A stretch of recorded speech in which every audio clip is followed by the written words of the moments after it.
પરમ પૂજ્ય પાતા સ્મરણીય શ્રી બાલકનાથજી બાપુ અને આપણા જમાઈરાજ શ્રી ગિરી બાપુ આજે આપણા વણોદ ગામમાં આજે આ બધા પધાર્યા સંતો એનું મુખ્ય કારણ ગોરક્ષનાથ ભગવાનની કૃપાથી અને એમની પ્રેરણાથી આ સંતોએ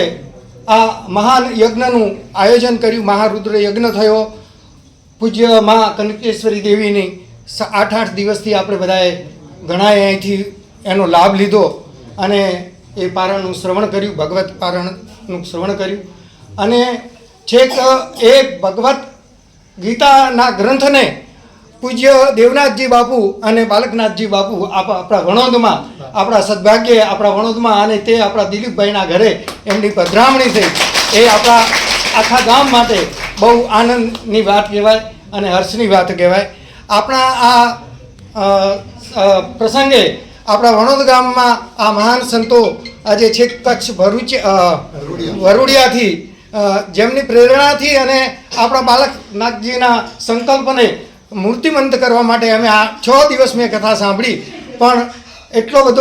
એટલી બધી સગવડમાં અને એટલા બધા પરિશ્રમમાં પણ ખૂબ શાંતિથી આ કથાનું શ્રવણ થયું અને આપણે બધાએ જે કંઈ ભાગ્યશાળી હતા એનો લાભ લઈ શક્યા છીએ અને ભવિષ્યમાં પણ લેવો જોઈએ. કારણ કે કનકેશ્વરીબેનને મેં જે 82-83માં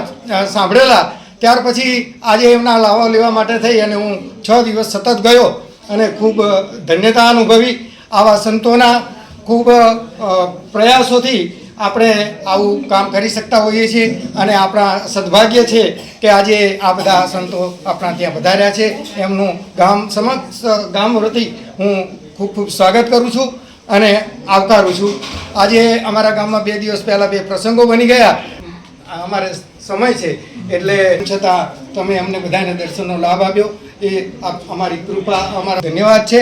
અને અસ્તુ. બોલો ગોરક્ષનાથ ભગવાન કી જય, ભાગવત ભગવાન કી જય, દેવનાથ બાપુ કી જય, બાલકનાથ બાપુ કી જય, गिरी महाराज की जय, सब संतन की जय, सनातन धर्म की जय. ओम नमः महादेव. અમે છેલ્લા 10 દિવસથી, આમ તો કહેવાય કે છેલ્લા 2 મહિનાથી જીવાપુરા ગામે જે પ્રસંગ યોજાઈ રહ્યો હતો એમાં ભાગવત સપ્તાહ અને શિલાન્યાસ શ્રી ગોરક્ષનાથ ભગવાનની શિલાન્યાસનું અને 108 કુંડલ મહારુદ્ર યજ્ઞની જે કંઈ પૂજા થઈ એમાં અમે ખૂબ જ લાભ લીધો અને પૂજ્ય યોગી આદિત્યનાથ દેવનંદન બાપુ અને પૂજ્ય બાલકનાથ બાપુના આશીર્વાદથી અમને લાવો મળ્યો. છેલ્લે અમને ખૂબ જ એવી અનુભૂતિ થઈ કે બાપુના અમારા ઉપર સદાય આશીર્વાદ રહ્યા અને બાપુએ છેલ્લે જ્યારે પોથી પૂર્ણાહુતિ પૂરી થઈ અને પોથીની શોભાયાત્રા કાઢવાની થઈ ત્યારે મને એમ જ સંકલ્પ થયો કે જો મને આ પોથીનો લાભ મળે તો હું કહી નહોતો શકતો, પણ મોટા બાપુએ મને બોલાવી અને મારા અંતરની વાત એમને સાંભળી લીધી હશે અને મને અલગ બોલાવ્યા. મને કે દિલીપભાઈ, તમારી કઈ મનની ઈચ્છા છે એવું મને લાગી રહ્યું છે. તો મને બહુ આંખમાંથી જળજળી આવી ગયા અને બાપુએ મારી વાત સાંભળી. એ વાતને મેં બિરદાવી અને બાપુને કીધું, બાપુ જો ભાગવત ભગવાનની મારા ઘરે પધરામણી થતી હોય તો હું એ સ્વીકારવા તૈયાર છું અને એ મને લાભ મળે તો મેં પછી મારા સમસ્ત ગામ, મારા પાટીદાર સમાજ, હમણાં જ અમારે કોઠંજીમાંનો બહુ મોટો ઉત્સવ યોજાઈ ગયો હતો અને એ ઉત્સવનો એટલો આનંદ હતો અને ત્યારથી